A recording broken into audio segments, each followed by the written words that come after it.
ഇത് baking soda, baking powder, cocoa powder, maida മിക്സാണ്, കുറച്ച് സാൾട്ട്, 3 മുട്ട എടുത്തിട്ടുണ്ട്. പിന്നെ മുട്ടയിലേക്ക് ഒരു 1/4 ടേബിൾ സ്പൂൺ വാനില എസൻസ് ഒഴിക്കുന്നുണ്ട്. 1/4 ടേബിൾ സ്പൂണോളം, ടേബിൾ സ്പൂൺ അല്ല ടീസ്പൂൺ വാനില എസൻസ് ഒഴിക്കുന്നുണ്ട്. ഞാൻ ആ മൂടി തന്നെയാണ് എടുത്തത്, മെഷർ ചെയ്തത്. പിന്നെ ഒരു ഗ്ലാസ് മൈദയ്ക്ക് 1 ഗ്ലാസ് പൊടിച്ച പഞ്ചസാര ആണെങ്കിൽ, അല്ലാന്നുണ്ടെങ്കിൽ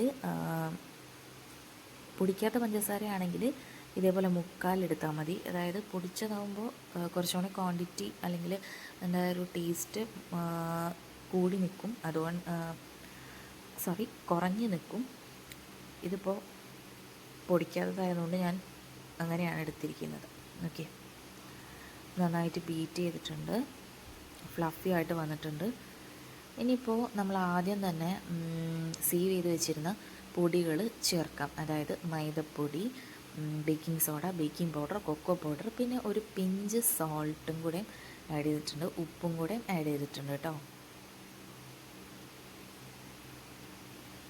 ഓക്കെ, എനിക്ക് വേറെ സ്റ്റാൻഡും കാര്യങ്ങളൊന്നും ഇല്ല വീഡിയോ എടുക്കാൻ വേണ്ടിയിട്ട്. അപ്പോൾ അതിൻ്റേതായ കുറച്ച് പാകപ്പിഴകൾ ഉണ്ടായിരിക്കും. പിന്നെ നന്നായിട്ട് കേക്ക് ഉണ്ടാക്കിയിരുന്നതാണ്, പക്ഷേ ഇതിപ്പോൾ കുറച്ച് ലാഗായി, മീൻസ് കുറച്ച് നാൾ ചെയ്യാറില്ല. ഇപ്പോൾ 1/4 ഗ്ലാസ് ഓയിലാണ് എടുക്കുന്നത്. ഇത് സൺഫ്ലവർ ഓയിലാണേ. പിന്നെ ഒരു ചെറിയ ടീസ്പൂൺ, 1/4 ടീസ്പൂണോളം അല്ലെങ്കിൽ ഒരു ടേബിൾ സ്പൂണോളം വരെ വിനീഗർ ഇടാം. ശരിക്കും ബേക്കിംഗ് സോഡ ഇടുമ്പോൾ വേണമെങ്കിൽ വിനീഗർ ഒഴിവാക്കാം, അസിഡിക് നേച്ചറുള്ള ഒന്ന് മതി. പക്ഷേ ഞാൻ ആദ്യമേ കേക്ക് ഉണ്ടാക്കുമ്പോൾ ഇത് രണ്ടും കൂടെ ഇൻക്ലൂഡ് ചെയ്യുമ്പോഴാണ് എനിക്ക് കുറച്ചുകൂടെ ബെറ്റർ ആയിട്ടുള്ളൊരു റിസൾട്ട് കിട്ടാറ്. ഓക്കെ, ഇനി നമ്മുടെ കേക്ക് ടിന്ന് ബട്ടർ പേപ്പർ എടുത്തിട്ട് ഒന്ന് ജസ്റ്റ് ഒരുക്കി വയ്ക്കാം.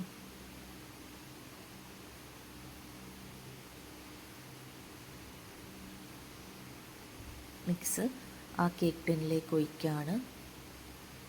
നന്നായിട്ട് ടാപ്പ് ചെയ്ത് കൊടുക്കുക, എയർ ബബിൾസ് ഒക്കെ ഉണ്ടെങ്കിൽ പുറത്തു പോകാൻ വേണ്ടിയിട്ട്. നമുക്ക് ഓവനൊന്നുമില്ല, അപ്പോൾ ഒരു ഓവൻ സെറ്റപ്പ് ഉണ്ടാക്കിയിട്ടുണ്ട്, പ്രീ ഹീറ്റ് ചെയ്യാൻ വെച്ചിട്ടുണ്ട്. ഇതിലെന്തെങ്കിലും ഒരു പാത്രമോ എന്തെങ്കിലും വെച്ചിട്ട് കുറച്ച് ഹൈറ്റിലായിട്ടാണ് ഞാൻ പാൻ വെച്ചിട്ടുള്ളത്, ബാറ്റർ. പിന്നെ ടൈറ്റായിട്ട് മൂടിയിട്ടുണ്ട്. ഇനി പിന്നീട് ഷുഗർ സിറപ്പ് ഉണ്ടാക്കുകയാണ്. 4 ടേബിൾ സ്പൂൺ ഓഫ് ഷുഗറാണ് ഒരു 1/4 ഗ്ലാസ് വെള്ളത്തിൽ ഒഴിച്ചിട്ട് ജസ്റ്റ് ഒന്ന് ചൂടാക്കുന്നുണ്ട്, ജസ്റ്റ് ഒന്ന് തിളപ്പിക്കുന്നുണ്ട്, അത്രയേ ഉള്ളൂ. കുറച്ചൊക്കെ മിസ്റ്റേക്കുകൾ സംഭവിച്ചിട്ടുണ്ട്, ഒരുപാട് ഗ്യാപ്പിൽ ചെയ്യുന്നതുകൊണ്ടേ നമുക്ക്. പിന്നെ ഞാൻ വളരെ എഫോർട്ട് എടുത്തൊന്നും ചെയ്തില്ല, ഒരു ലാഘവത്തോടു കൂടിയാണ് ചെയ്തത്. ഓക്കെ, അപ്പോൾ ഫൈനലി 3 ലെയേഴ്സാക്കി മാറ്റിയിട്ടുണ്ട് കേക്ക്.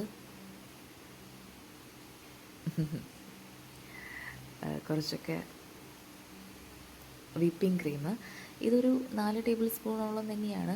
വിപ്പിംഗ് ക്രീമിൽ അത്യാവശ്യം മധുരമുണ്ട്.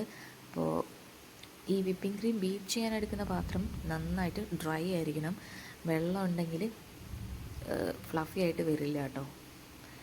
ഇത് അതേപോലെ തന്നെ അത്രയും തന്നെ വാനില, ആ ഒരു മൂഡിൽ തന്നെ വാനില കേട്ടോ. പിന്നെ ആ ഒരു ഐസിങ് ഷുഗർ, ഇതാണ് ഐസിങ് ഷുഗർ എൻ്റെ, ഞാനിങ്ങനെ പൊടിച്ചാണിടുക. ഓക്കെ, ഇപ്പോൾ എൻ്റെ ബീറ്ററിൻ്റെ പ്രത്യേകത എന്ന് വെച്ചിട്ടുണ്ടെങ്കിൽ എനിക്ക് ഇതേപോലത്തെ ഒരു 3 പെയർ ഓഫ് അതിനെ പറയുക, ബ്ലേഡാണോ.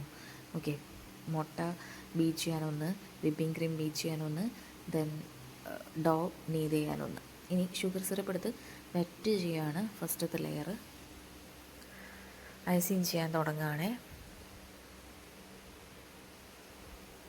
ഇവിടെ നല്ല ഇടിവെട്ട് മഴയൊക്കെയാണ് ഞങ്ങളുടെ ഇവിടെ കൊടുങ്ങല്ലൂർ ഭാഗത്തൊക്കെ.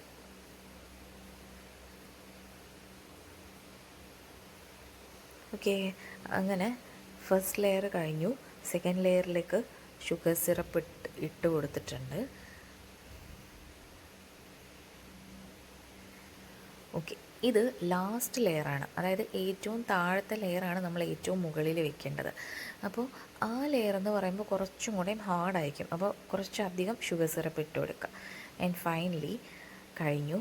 ഇനി ക്രം കോട്ട് ചെയ്തിട്ട്, അതായത് നമ്മൾ ഫൈനൽ സ്റ്റേജിന് തൊട്ട് മുന്നേ എല്ലാം കൂടെ ഒന്ന് ജസ്റ്റ് ഒന്ന് കവറപ്പ് ചെയ്തിട്ട് കുറച്ച് നേരം ഒന്ന് ഫ്രിഡ്ജിൽ വെച്ചിട്ട് വേണം ഈ ഫൈനൽ ആയിട്ട് ഫ്രോസ്റ്റ് ചെയ്യാൻ.